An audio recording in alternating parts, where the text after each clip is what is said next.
Doctor కొట్నీసు ప్రజా వైద్యశాల పేరుతో జరుగుతున్న వైద్య సేవా కార్యక్రమాలను గిరిజనులు సద్వినియోగించుకోవాలని కాకినాడకు చెందిన ప్రముఖ వైద్యులు డాక్టర్ చిన్నబిల్లి సత్యనారాయణ పేర్కొన్నారు. ఆదివారం మారేడుమిల్లి మండలం బొందులూరు గ్రామంలో సిపిఐఎంఎల్ లిబరేషన్ నాయకత్వంలో డాక్టర్ కొట్నీసు ప్రజా వైద్యశాల ఆధ్వర్యంలో ఉచిత వైద్య శిబిరం నిర్వహించారు. ఈ వైద్య శిబిరంలో డాక్టర్ చిన్నబిల్లి సత్యనారాయణ పాల్గొని గిరిజన ప్రజలకు వైద్య పరీక్షలు నిర్వహించి ఆరోగ్య సూత్రాలను తెలియజేసి ఉచితంగా మందులను పంపిణీ చేశారు. అలాగే వారికి పాత బట్టలు, చెప్పులు, ప్లాస్టిక్, స్టీల్ సామాన్లు, మాస్కులు పంపిణీ చేశారు. ఈ సందర్భంగా డాక్టర్ చిన్నబిల్లి మాట్లాడుతూ ఇటీవల ఎన్నికలలో జనం తీర్పు మారినా కేంద్రంలో మోడీ పరివార్లో ఇసుమంతైనా మార్పు లేదని అన్నారు.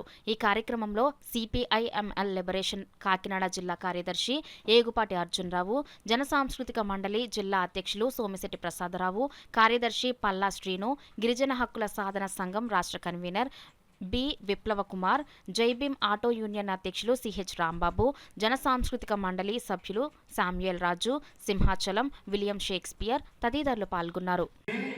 కోర్టులో హాజరుపరిచింది.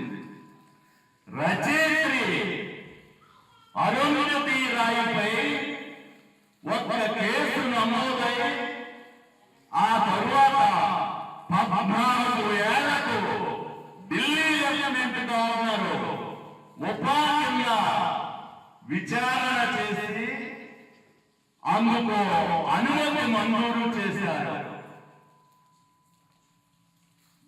జూలై 1 నుండి 3 నేరస్తులు కోర్టు అంతకు ముందున్న నేరస్తులు శిక్షాస్మృతుల స్థానంలో అమలులోకి వచ్చాయి.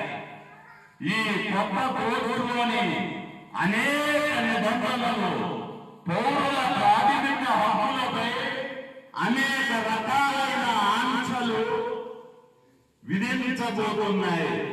పౌరులకు వ్యతిరేకంగా చర్యలు తీసుకోవడంలో పోలీసులకు మరిన్ని అధికారాలు కల్పించడమే కాక రాజద్రోహం వంటి వాటిని శిక్షించేందుకు కఠోరమైన అధికారాలు కట్టబెట్టనున్నాయి. పోరాడదాం. ప్రజాస్వామ్యం, సోషలిజం